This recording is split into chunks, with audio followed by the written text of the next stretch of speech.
नमस्कार साथियों, daily current affair show में आप सभी का बहुत-बहुत स्वागत है। साथियों, आज 14 दिसंबर 2025 की तारीख है। आज का करंट अफेयर और उसका स्टैटिक जीके इस वीडियो में हम लोग पढ़ा जाएगा। आइए जल्दी शुरू करते हैं। उससे पहले साथियों, डेली की तरह कल के करंट अफेयर का क्विक रिवीजन हम करते हैं, उसके बाद पढ़ा जाएगा आज का करंट। तो आपसे कल पहला प्रश्न पूछा गया था, 8वीं बार जूनियर मेंस हॉकी विश्व कप किस देश ने जीता? उत्तर बी जर्मनी। जर्मनी ने अभी हाल ही में स्पेन को हरा करके 8वीं बार जूनियर मेंस हॉकी विश्व कप जीत लिया।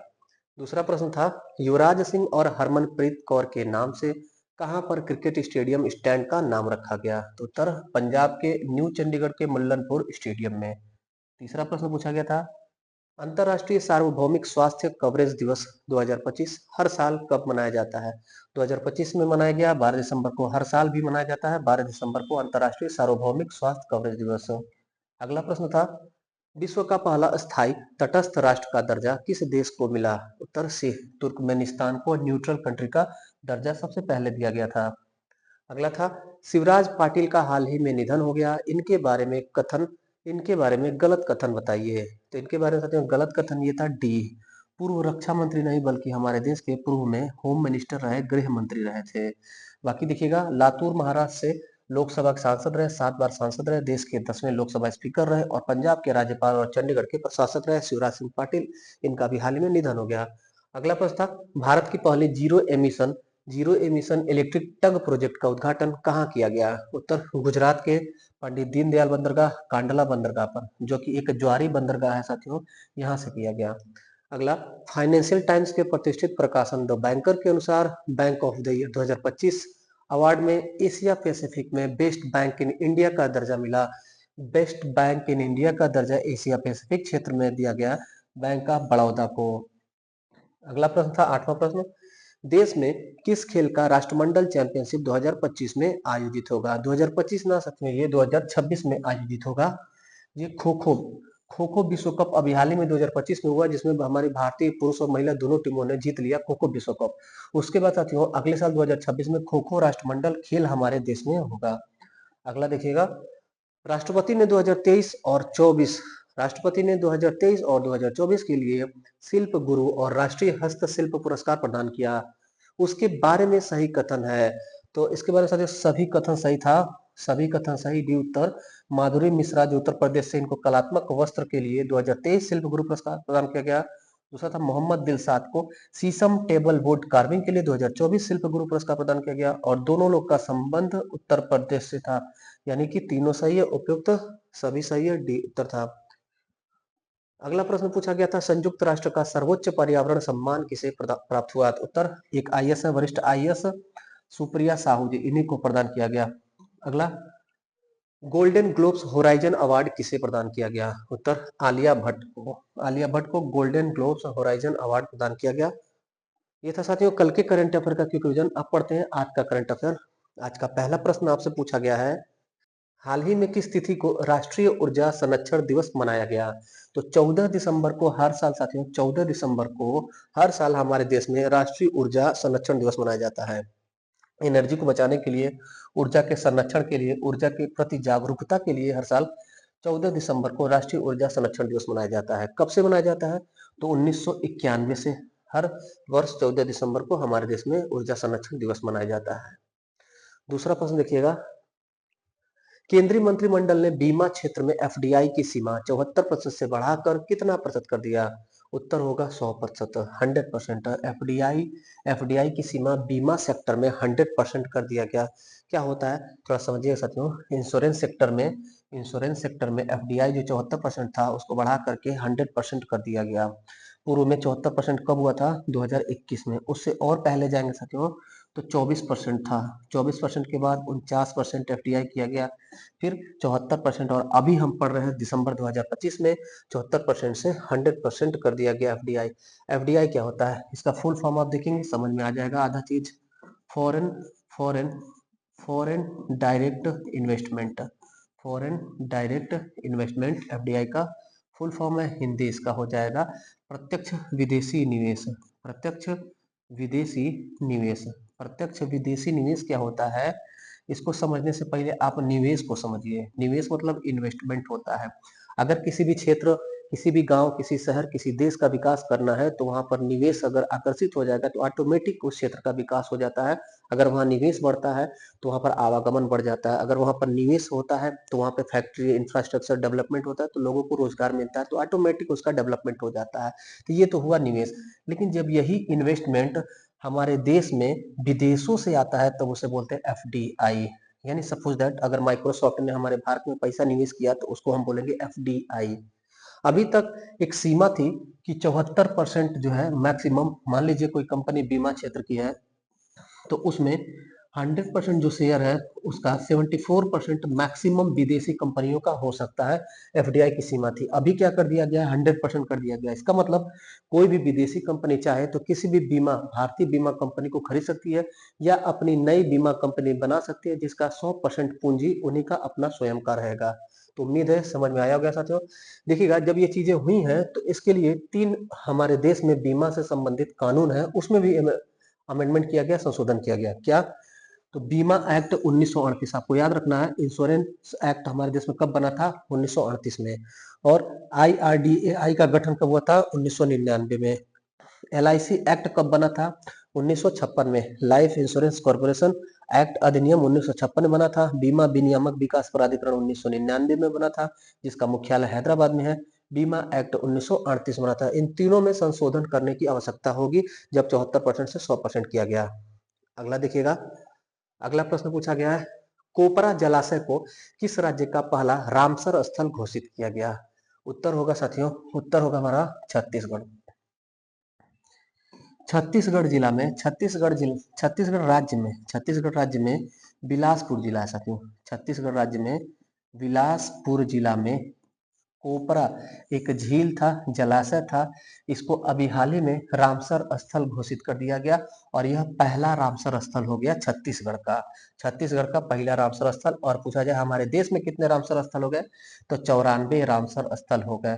रामसर स्थल वो होता है जो वेटलैंड भूमि होता है, वेटलैंड भूमि यानी कि नम भूमि, यानी कि आर्द्र भूमि।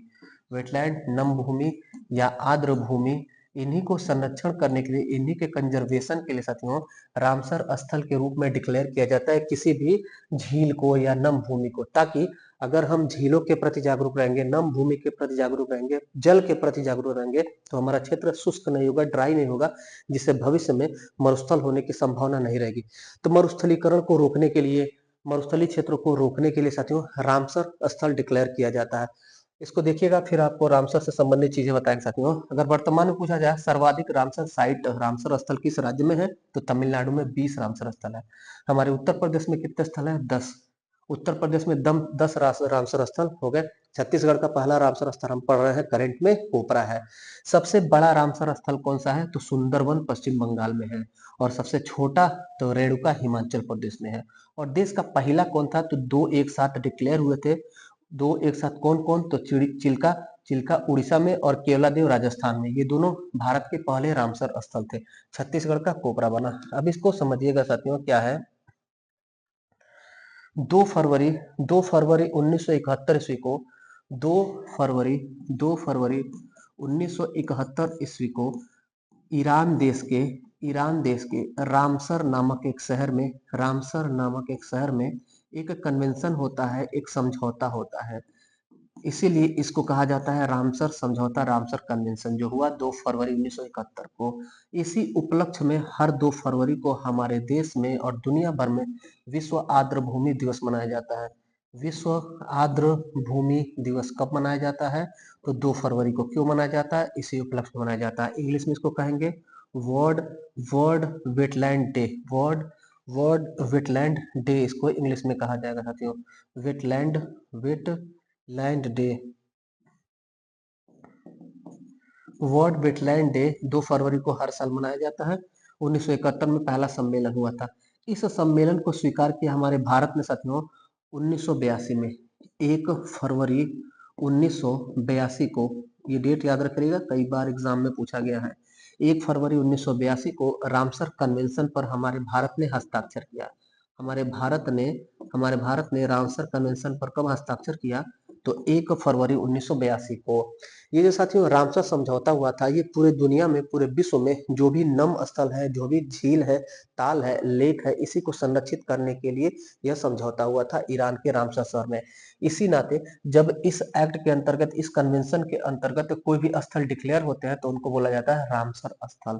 तो छत्तीसगढ़ का पहला रामसर स्थल कोपरा है। अगला देखते हैं। अगला प्रश्न है, भारत के किस शहर में महान फुटबॉल खिलाड़ी लियोनेल मेसी की 70 फीट ऊंची प्रतिमा स्थापित की गई? उत्तर होगा हमारे देश की फुटबॉल राजधानी कोलकाता। कोलकाता को हमारे देश की फुटबॉल राजधानी कहा जाता है साथियों। यहीं पर कोलकाता में लियोनेल मेसी की 70 फीट ऊंची प्रतिमा, जो लोहे की प्रतिमा है, इसका अनावरण किया गया। इस दिवस के उपलक्ष्य में लियोनेल मेसी भी कलकत्ता में उपस्थित है साथियों। लियोनेल मेसी की यह दुनिया की सबसे बड़ी प्रतिमा है। मेसी की और भी कई जगहों पे प्रतिमाएं होंगी, लेकिन सबसे बड़ी प्रतिमा कलकत्ता में स्थापित हुई है। कलकत्ता में भी कहां पर? तो दमदम में साथियों लेक टाउन है, वहां पर भी श्री भूमि स्पोर्टिंग क्लब में, Shri Bhumi sporting club lake town Dumdum में स्थापित हुआ है। ये जो इनकी प्रतिमा दिख रही है, ये प्रतिमा कहां से ली गई है साथियों? तो याद रखिएगा 2022 में फीफा विश्व कप जो हुआ था, फाइनल अर्जेंटीना और फ्रांस के बीच हुआ था। अर्जेंटीना ने जीता था, तो अर्जेंटीना की टीम से मेसी ने उस फुटबॉल फीफा विश्व कप का ट्रॉफी लिया था, वही इनकी तस्वीर है, उसी की प्रतिमा स्थापित की गई है। 2022 फीफा विश्व कप ट्रॉफी उठाते हुए तस्वीर की प्रतिमा बनाई गई है। अगला प्रश्न देखिएगा, भारत के पहले स्वदेशी हाइड्रोजन फ्यूल सेल पोत का अनावरण किस शहर में किया गया? उत्तर होगा वाराणसी। घाटों की नगरी वाराणसी। यहाँ पर अभी हाल ही में नमो घाट पर, कहाँ पर? नमो घाट वाराणसी में हमारे देश का पहला स्वदेशी हाइड्रोजन से चलने वाला, हाइड्रोजन फ्यूल सेल से चलने वाला एक बोट का अनावरण किया गया। किसने अनावरण किया? तो हमारे देश के शिपिंग मिनिस्टर, नौ परिवहन मंत्री सर्बानंद सोनोवाल जी हैं, इन्होंने ही इसका उद्घाटन किया। इस बोट का निर्माण किसने किया? भारत के पहले स्वदेशी हाइड्रोजन फ्यूल सेल पोत का निर्माण किसने किया? तो कोचीन, केरल की कोचीन शिपयार्ड लिमिटेड ने किया है। केरल की कोचीन शिपयार्ड लिमिटेड। थोड़ा सा हम बात करेंगे साथियों हाइड्रोजन से। हाइड्रोजन जो है, हाइड्रोजन सबसे हल्का तत्व होता है, सबसे हल्का तत्व होता है। पूरे ब्रह्मांड में सबसे ज्यादा, ब्रह्मांड में अगर पूछा जाए ब्रह्मांड में सर्वाधिक कौन सा तत्व मौजूद है, कौन सा गैस मौजूद है, तो हाइड्रोजन हो जाएगा। अगर वहीं पूछा जाए कि हमारे पृथ्वी के वायुमंडल में कौन सा गैस सर्वाधिक है, तो आप उत्तर करेंगे नाइट्रोजन। और अगर यही पूछा जाए, ये नाइट्रोजन हो जाएगा साथियों। और अगर पूछा जाए कि पृथ्वी के अंदर कौन सा गैस सर्वाधिक है, पृथ्वी के अंदर सबसे ज्यादा कौन सा गैस है, तो आप उत्तर क्या करें साथियों? ऑक्सीजन। मानव शरीर में भी सर्वाधिक कौन सा गैस है, तो ऑक्सीजन। फिर से देखिएगा, पूरे ब्रह्मांड में सर्वाधिक जो गैस है वो हाइड्रोजन है। और वायुमंडल में जो सर्वाधिक, एटमॉस्फेयर में हमारे जो सर्वाधिक गैस है वो नाइट्रोजन है, 78 या 79% लमसम। और पृथ्वी पर या मानव शरीर में सर्वाधिक जो गैस पाया जाता है वो ऑक्सीजन होता है। अगला प्रश्न देखिएगा, हाल ही में नासा ने पुष्टि की है कि उसका मावेन अंतरिक्ष यान से संपर्क टूट गया। मावेन अंतरिक्ष यान किस ग्रह का परिक्रमा कर रहा था? तो मावेन का संबंध साथियों मंगल से, मार्स मिशन। अमेरिका की सरकारी स्पेस एजेंसी है नासा, उसी नासा का मावेन एक यान था, अंतरिक्ष यान था, जो मंगल का परिक्रमा कर रहा था साथियों। 2013 में इसको लॉन्च किया गया और 2014 में यह सफलतापूर्वक मंगल की कक्षा में पहुंच गया था। मावेन का संबंध नासा से याद रखेंगे। क्यों चर्चा में है? क्योंकि इसका संपर्क टूट गया है, इस नाते यह चर्चा में एग्जाम में आ सकता है। मावेन का फुल फॉर्म भी होता है, याद रखेंगे, Mars atmosphere and volatile evolution mission. फिर से देखिएगा, Mars atmosphere and volatile evolution mission, इसका फुल फॉर्म है मावेन का। मावेन, नासा, संपर्क टूटा, इस नाते चर्चा में है। अगला प्रश्न देखिएगा, महाराष्ट्र सरकार ने महाक्राइम ओएस एआई लॉन्च करने के लिए किस कंपनी के साथ समझौता किया? उत्तर हमारा होगा साथियों माइक्रोसॉफ्ट। माइक्रोसॉफ्ट कंपनी से अभी हाल ही में एक एमओयू हुआ है महाराष्ट्र सरकार का। एमओयू का मतलब होता है साथियों मेमोरेंडम ऑफ अंडरस्टैंडिंग। जब कोई देश, दो देश या एक देश और कंपनी समझौता करती है तो उसको मेमोरेंडम ऑफ अंडरस्टैंडिंग बोला जाता है। इसमें क्या हुआ, माइक्रोसॉफ्ट के जो सीईओ है सत्या नडेला जी, इन्होंने मुंबई में एआई जो टूर था उसी के दौरान महाक्राइम महाक्राइम ओएस एआई को लॉन्च किया। साथियों ये पूर्व से महाराष्ट्र में कुछ थानों में प्रयोग हो रहा था, अभी जो है इसको बड़े पैमाने पर लगभग 1100 नए थानों में, नए पुलिस स्टेशन में इसको लॉन्च कर दिया जाएगा, जिससे एआई का हेल्प लेकर के जो क्रिमिनल होते हैं उनको पकड़ा जाएगा, उनका इन्वेस्टिगेशन किया जाएगा। इन्हीं सब चीजों के लिए महाक्राइम ओएस एआई समझौता हुआ है माइक्रोसॉफ्ट से। किसने किया? महाराष्ट्र सरकार ने किया है। अगला प्रश्न देखिएगा, सदियों पुरानी पगड़ी प्रथा को हाल ही में किस राज्य ने समाप्त कर दिया? पगड़ी प्रथा साथियों ये महाराष्ट्र राज्य से, ये भी करंट अफेयर हमारा आया है। महाराष्ट्र राज्य में 1940 के दशक में अंग्रेजों के जमाने में शुरू हुआ था साथियों पगड़ी प्रथा। पगड़ी ये मान लीजिए अगर कोई मकान या दुकान किराए पर जब ले रहे हैं तो वो जो एक एक मुश्त धनराशि देनी रहती है उसी को पगड़ी प्रथा कहते हैं। ये सिर पे लगाने वाली पगड़ी नहीं है साथियों, ये जो है एडवांस के रूप में या उसको ददनी भी कहा जाता है, उसके रूप में दी जाने वाली जो धनराशि होती है उसको पगड़ी कहता था। 1940 के दशक में 1940 के दशक में कानून बना करके महाराष्ट्र में पगड़ी प्रथा शुरू हुई थी। अभी हाल ही में महाराष्ट्र ने इस पगड़ी प्रथा व्यवस्था को समाप्त कर दिया। अगला प्रश्न देखिएगा, हाल ही में दवा गुणवत्ता मानकों पर सहयोग बढ़ाने हेतु भारत ने किस देश के साथ समझौता किया? उत्तर होगा लाइबेरिया। यहाँ पर भी साथियों एमओयू हुआ है। दवा के क्षेत्र में क्वेश्चन हमसे पूछा जाएगा कि दवा के क्षेत्र में हमारे भारत ने किसके साथ एमओयू किया, तो उत्तर आप करेंगे लाइबेरिया। तो लाइबेरिया से दवा के मामले में समझौता हुआ है, तो लाइबेरिया का स्टैटिक जीके हमसे एग्जाम में पूछा जा सकता है। लाइबेरिया की राजधानी है मोनराविया, लाइबेरिया की राजधानी है मोनराविया, और लाइबेरिया की मुद्रा है लाइबेरियन डॉलर। लाइबेरिया की करेंसी है लाइबेरियन डॉलर। और वहां का प्रेसिडेंट कौन है? लाइबेरिया का प्रेसिडेंट है जोसेफ बोकाई। जोसेफ बोकाई वहां के राष्ट्रपति हैं। ये तस्वीर आपको दिख रही है साथियों, जिन लोगों ने समझौते पर हस्ताक्षर किया, एमओयू पर हस्ताक्षर किया। दो तस्वीर है, एक हमारे भारत के सीनियर आईएफएस अधिकारी हैं, भारत के राजदूत हैं मनोज बिहारी वर्मा। लाइबेरिया देश में भारत के एम्बेसडर राजदूत मनोज बिहारी वर्मा जी हैं। दूसरी तरफ आप देख रहे हैं ये स्वास्थ्य मंत्री डॉक्टर लुइस एम क्यूटो। ये साथियों लाइबेरिया की स्वास्थ्य मंत्री हैं डॉक्टर लुइस एम क्यूटो। दोनों लोगों ने समझौते पर हस्ताक्षर किया। 10वां और अंतिम प्रश्न पूछा गया है, टाइम पत्रिका द्वारा किसे पर्सन ऑफ द ईयर 2025 नामित किया गया? बड़ा महत्वपूर्ण सम्मान है साथियों, पर्सन ऑफ द ईयर अक्सर परीक्षाओं में हमारे रहता है।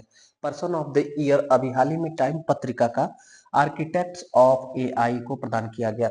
मतलब ये क्या है साथियों, जो भी दुनिया भर में, हमारे देश में, हमारे समाज में एआई के शिल्पकार है, उन सभी समूहों को, उन सभी लोगों को व्यक्तिगत रूप से नहीं, सामूहिक रूप से उन सभी को सम्मान दिया गया है। देखिएगा ये तस्वीर आप अगर देखेंगे साथियों, इसमें सैम अल्टमैन है, ओपन एआई के संस्थापक, एलन मस्क है, इसमें माइक्रोसॉफ्ट के सीईओ सत्या नडेला है, गूगल के हेड है। जितने लोग वर्तमान में एआई के फील्ड में काम कर रहे हैं उन सभी लोगों को समग्र रूप से आर्किटेक्ट्स ऑफ एआई कहा जा रहा है।